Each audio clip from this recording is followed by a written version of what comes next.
अस्सलाम वालेकुम। आपके साथ शमसा टीपू आप सबको अस्सलाम वालेकुम पेश करती है। नई वीडियो लेके आई हूँ आपके लिए, इंशाअल्लाह आपको ज़रूर पसंद आएगी। तो शुरू करते हैं अल्लाह के नाम से, जिससे अब तुम्हारा करम है आका के बाद अब तक बनी हुई है। तो शुरू करते हैं अल्लाह के नाम से।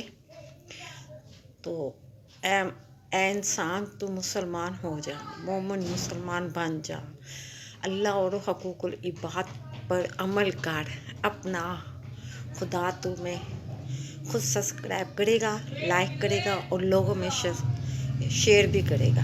आमीन इंशाअल्लाह ताला। अगर वीडियो अच्छी लगी तो मेरे चैनल को सब्सक्राइब ज़रूर कीजिएगा, वीडियो को लाइक और शेयर ज़रूर कीजिएगा।